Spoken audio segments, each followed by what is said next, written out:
You're listening to Rabbi Aryeh Wolbe of Torch in Houston, Texas. This is the Jewish Inspiration Podcast. And now we are going to resume with day 113 on page 654 in the Treasure for Life edition of the Orchos Tzaddikim, the Ways of the Righteous, in the Gate of Silence. Maaseh Rabbi Gamliel she'asa su'udah. There was once a story with Rabbi Gamliel. He made a feast and gave his servant some tongue to cook. He gave him some tongue. It's a very expensive cut of meat. So what happened? So what did he do? The servant cooked some well done and some very rare. So first he brought the rear cuts, and then he served the well done, the hard ones. Rabbi Gamliel called the servant and asked him, what prompted you to do this? Why did you do this? Why did you do this? See, he said, mehen rakos mehen kashos. He said, why did you make some of them soft and some of them were much tougher? He says, Amar lo di acha shehakol min halashon. Im odom rodze osa raka o kasha. He says, what were we eating? We're eating tongue. He says, it's to remind you that with your tongue you can make things very soft, and with your tongue you can make things very harsh. The words that we use have so much power. They have so much power that they can influence us in a very positive way or in a negative way, to show you that everything comes from the tongue and that a man can make it soft or hard as he wishes. Okay? That means a person can use his words in a way that uplifts or in a way that knocks someone down. You get the same point across, but one is going to be uplifting and one is going to be negative. You know, they teach an amazing thing about parenting.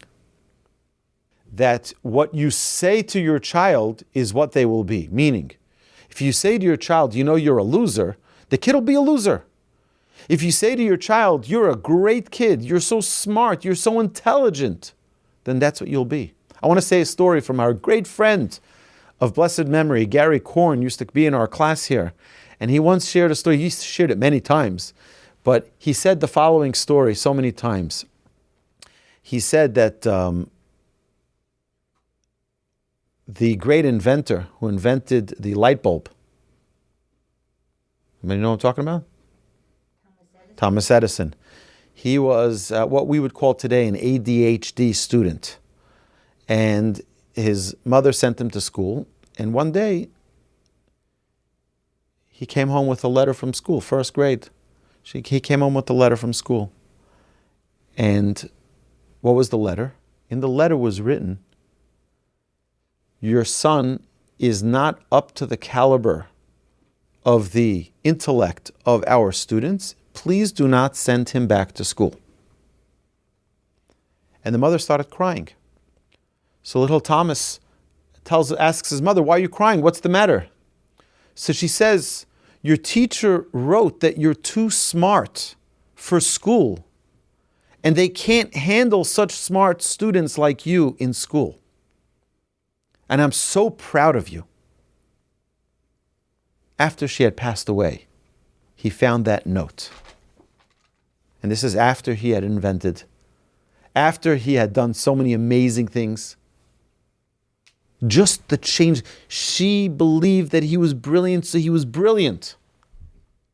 And many times teachers, particularly teachers,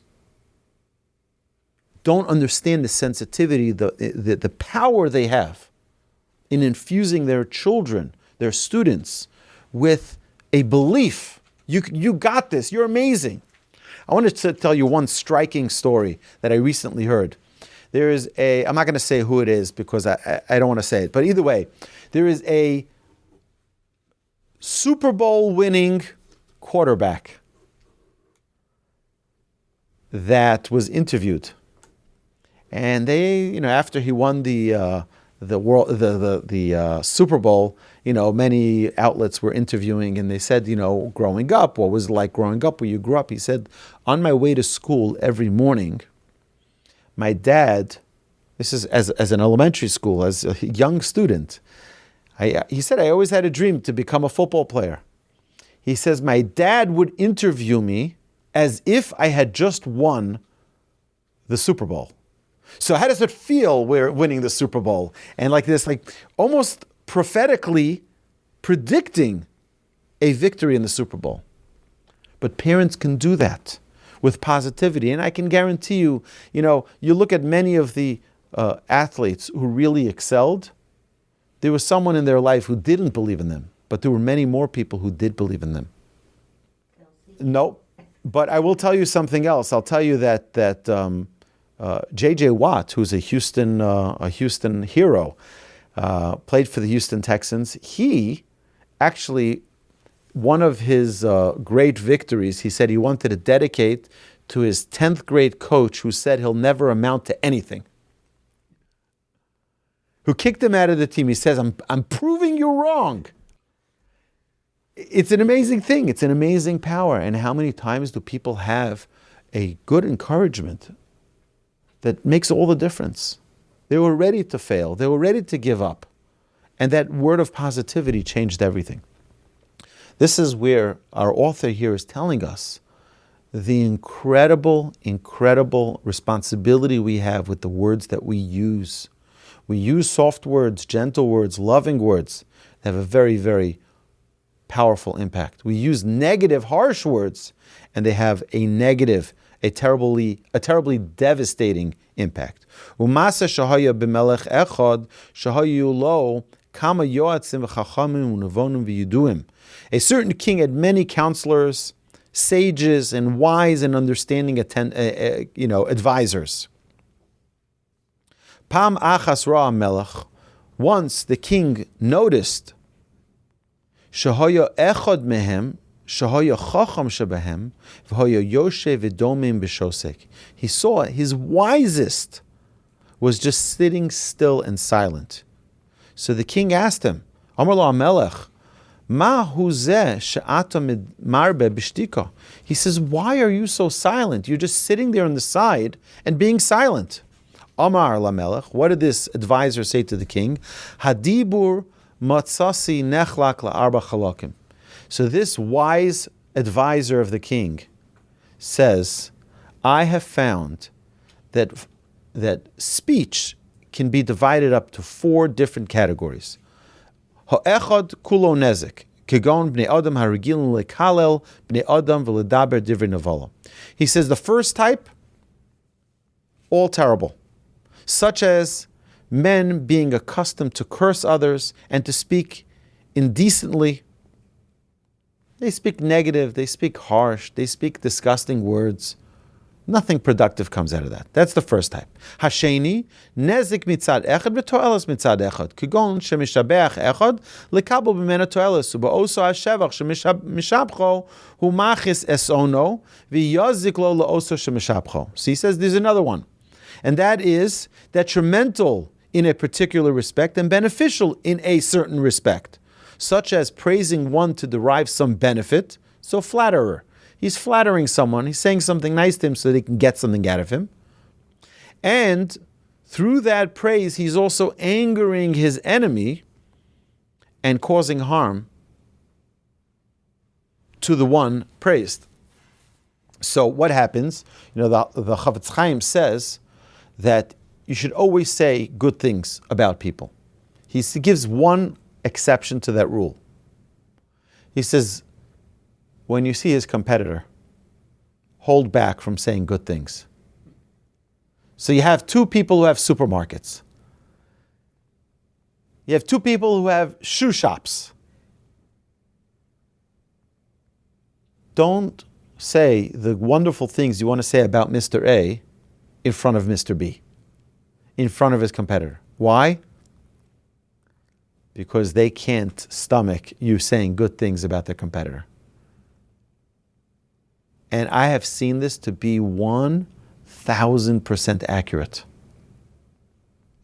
Where people, you'd think like, well, what's the big deal? Both are doing business. You both are doing okay. Like, what's the big? No, you should see how he cheats his clients. You should see how he, whatever it is, they never. It's very rare that you'll find someone who will be magnanimous and kind to their competitor. Very rare. The third type of speech, lo nezek v'lo to'eles kegon dvarim shel hevel. Eich nivnes choma plonis v'kach hotzio aleo v'sipurei melochim besorim. He says the third type of conversation is no benefit, no harm, nothing. Such as idle talk. How a certain wall was built or how much was spent on it, and stories of kings and princes. It's insignificant. It has no real essence. It's just chatter. People who just talk about the weather. Nothing's going to change if you talk about the weather. Right? Traffic. Oh, the traffic was terrible. It is what it is. Nothing's going to change. Right? It's not beneficial. Nothing's going to change because of your conversation. And then the fourth, haravi shekulo to'eles. The fourth is all beneficial talk. Kigon haTorah v'advarim shechayev tluyim behem. This is talk regarding Torah. What is Torah? Torah is teaching. Torah means teacher. Like Mora. Mora is a teacher. Torah is a guidance. When you learn something which is educational, that's beneficial. Of course, the study of our Torah, the Torah of the 5 books of Moses, the prophets, the writings, the Mishnah, the Midrash, the Kabbalah, the Talmud, the Halacha. These are all aspects of Torah that are very, very beneficial to a person, and things that are essential to life. Things that are essential to life. These are things that are always beneficial. Aval yesh mechach me'atorah shemechulakim shemechalkim es hadibra al chamisha chalakim. He says there are some of the Torah sages that divide speech into not 4 categories, but rather 5 categories. What are the 5 categories? Ha'echad mitzvah. First type of talk is of mitzvah. Hasheni nizar mimenu. The second one is to be avoided. Hashlishi nimas. The third type of talk is unnecessary talk. The fourth is ne'ahav, is beloved speech. And the fifth is permissible speech. So what is each one of these categories? Mitzvah, ledaber b'divrei Torah v'yirah shamayim. To speak words of Torah and words that increase the fear of heaven. Nizar mimenu, the speech that one should be avoiding at all cost. What is that? Kigon edus sheker v'nivlus perachilus. False testimony, that kind of speech, don't ever give. Indecent speech, someone who speaks foul language, it's indecent. That's a speech that a person should avoid at all costs. And what else? Slander, speaking negatively about another person.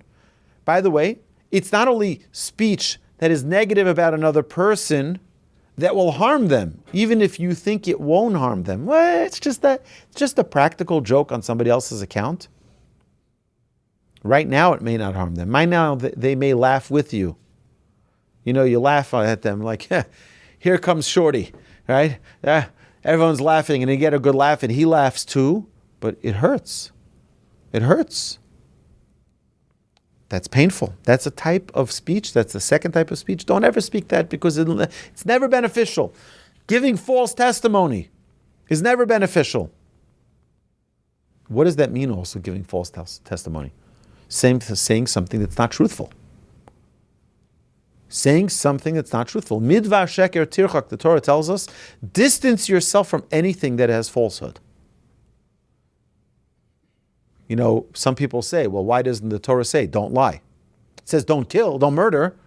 It says, don't steal. It should just say, don't lie. Because the people can always say, well, it's not exactly a lie. There's some truth to it. You know what the Torah says? Midvar sheker tirchak, from anything that has even a smidgen of falsehood. Tirchak, distance yourself from it. Definitely, black on white lie should be avoided at all costs. Nimas, What is the type of speech which is unnecessary or repulsive? She'ein bo lo aver v'lo to'eles. Kirov sipurei olam. He says unnecessary speech is what he calls it. He says speech containing neither transgression nor benefit. Inconsequential talk, chatter, idle chatter, as most of the world's talk, such as speaking of what has already been done, and the customs of kings, and other such things of the affairs of the world. The people talk, Kirov sipurei olam, kigon ledaber mizeh shenase kvar umiminhag malachim v'kama dvarim minyonei olam, which might fall into the category of yesterday's news. Right? Today's news maybe also. Right? What is it? It's inconsequential. The consumption of news might be here on the chopping block. Right? People just like all day. What's going to change? It's our curiosity, and for some people, politics is sports. It's the modern day sports. Right? What are we gonna? We're not playing ball, right? So we can talk about politics. We can talk about our candidate. We can talk about our party. We can talk about Israel. We can talk. By the way, Israel politics is brutal. Stay out of Israeli politics, please, my dear friends. All right. Either way, I'll tell you why. By the way, I'll tell you why, and that's because what is politics? Is politics a Torah thing? So most people say, keep Judaism and politics separate.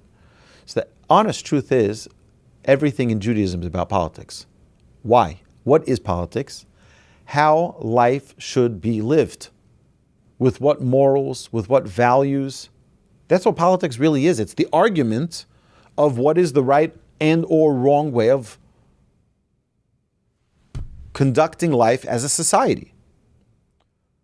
Right? So that's why, you think of what goes on in Israel. You think in the United States, politics is a fire topic, or a fire of how people conduct their politics. In Israel, it's 10 times worse. The name calling, the berating, it's just like you see one session of Knesset and you're like, wow, we're so civil in the Senate, in the House. It's unbelievable. But either way, why is it? Because the Talmud tells us that Eretz Yisrael niknes b'yisurim.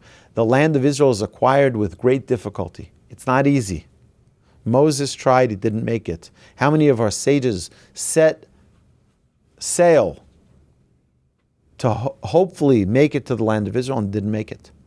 It's very difficult to acquire the land of Israel. People think they're just going to sit in the land of Israel and everything's going to be great. I'll get on my United flight. Oh, there are no United flights. It's canceled. Why is it canceled? Well, there's another war.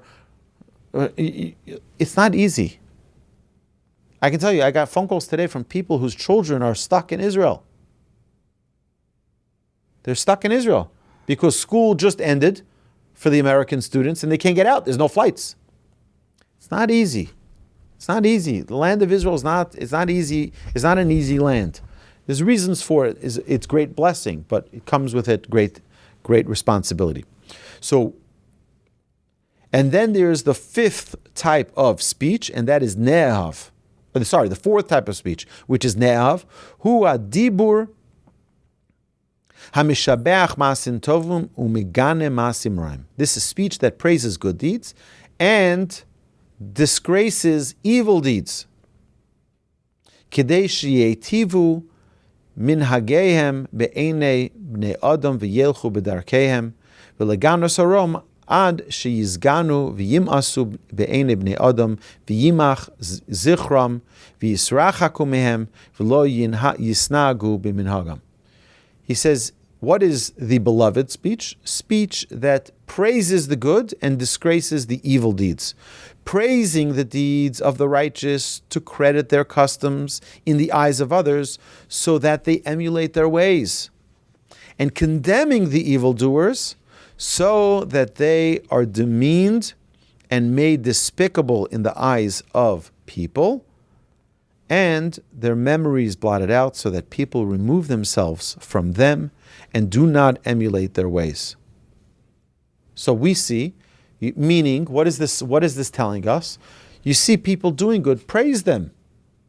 You see people doing bad. The Chavetz Chaim says that's one of the few times that one is allowed to say lashon hara, is to teach your children to stay away from the path of evildoers. You say this is evil. You can show your children so that they learn the right from the wrong. And finally, the fifth type of speech, which is hamuta, which is the permissible speech, hu adibur shel schora leparnasa v'inyan malbusha v'inyan achila v'shtiya v'shar tzarachav. He says, what's permissible speech? He says speech of trade for one's livelihood, of clothing, food, drink, and other needs. And if one is able to minimize his speech on even these permitted areas of speech, is to be praised. Lefi divrei chachamim. According to the sages, most of the world's talk is unnecessary talk. Rov divrei olam ein bo tzorech. People talk and chit-chat about anything in the world, meaningless conversation. Milvad dvorim sheyesh isur gadol ledaber berhem kigon leitzonus v'chanifus v'sheker v'lashon hara v'al elu ha'arba yesh lichtov shar l'chol echad b'fnei atzmo lekamon. And he says, listen, he says most of the world's talk is unnecessary. Aside from those modes of speech which are explicitly forbidden, aside for that, what are they? Mockery, flattery, falsehood, and slander. These three are really, really devastating, and each of which will have a special gate devoted to them upcoming. So we'll see that soon. But here, our sages, the author here, shares with us that leitzanus, which is mockery. What is mockery? Making fun of another person. Making fun of another person. You're basically saying they're worthless. Did God create everything for a reason? Yes. Correct answer. Yes. All right? God created everything for a purpose. When you mock something, you're saying that person has no purpose. Right? You think of late night shows. They can pick they pick a victim, whoever that victim is, and they're going to mock them as much as they can. Why? Because it gets laughs. We're not talking about stand-up comedy, which could laugh about a concept. It can laugh. Generally, they don't laugh about a person. Late night shows are very different. They'll pick a target, and they will beat them to a pulp, and that's really, really, I think, one of the worst things, to talk in a way about another person that'll be harmful. V'chanifus, which is flattery. Flattery, our sages tell us, is, actually, the Talmud in Tractate Sotah, I think it's 42a, says the following. It says that any of these four individuals, someone who's mocking others, someone who flatters others, someone who speaks falsehood, and someone who speaks slander, all of these four have no place in the world to come. God doesn't want to be in their midst.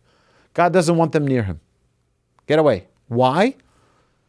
Talmud, the commentaries give an explanation. I'll just share with you very, very quickly. The Maharal talks about these four, and he says that these four are represented in the four letters of God's name. The Yud, the Hey, and the Vav, and the Hey. The Yud is the only letter that cannot be cut in half. It can't be sliced to make any other letters.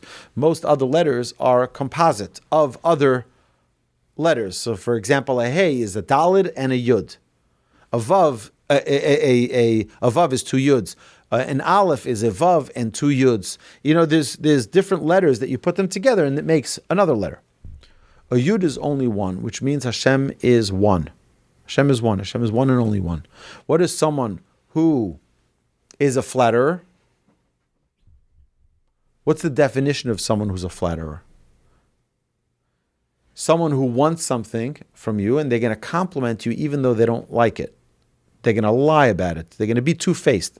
We call it two-faced, right? The Talmud refers to it as echad bepeh ve'echad belev, one at heart and one at mouth. That means they're trying to curry favor with you and they say, oh, wow, that's a really pretty shirt. That's a really pretty blouse. That's a really nice house. And they turn around, they're like, disgusting, right? They don't really mean it, but they're just saying it to curry favor with you because they want something. Oh, you're two-faced. You can't be in the midst of God, in God's presence. Why? Because God is oneness. God is one. He can't handle when you are not being truthful and not being, when you're being two-faced, and so on. Each of the letters, like Hey is the creation of the world. Behei bara'am, God created the world with a Hey. So everything Hashem creates is for a purpose. And here you mock someone, which is saying he has no purpose. You're contradicting to the presence of God. The Vav is the letter that connects things. Whenever you say and in Hebrew, it's v. You use the Vav, is the ot hachibur. So that means the God's existence of this world is maintained with the hand of Hashem. How are things maintained? Through truth. Only truth stands. Falsehood eventually collapses. What's the third person that we mentioned? Someone who lies. You don't speak truth, you can't be in the presence of God. And then finally, the last Hey, which is the Hey of the cycle where God sustains this world, and that is Lashon Hara. Speaking negatively about someone else is, I don't remember exactly how that connection works, but there's a connection there of the second Hey and Lashon Hara.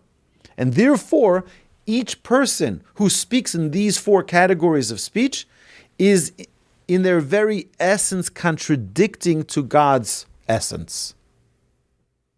And God says, I don't want to be near someone who opposes the very existence of my existence. Okay? Because these are the qualities of God. God is truthful. God is one. God is the creator. God created everything for a purpose. God sustains this world. And here you go, and you're saying someone is not worthy of being in God's world. Well, God did think he was worthy, which is why he gave him life. And you're speaking negatively about them. God, each one of these things, each one are really, really phenomenal to understand this. Okay, so this concludes day number 113. My dear friends, thank you. You've been listening to Rabbi Aryeh Wolbe on a podcast produced by Torch, the Torah Outreach Resource Center of Houston. Please help sponsor an episode so we can continue to produce more quality Jewish content for our listeners around the globe. Please visit torchweb.org to donate and partner with us on this incredible endeavor.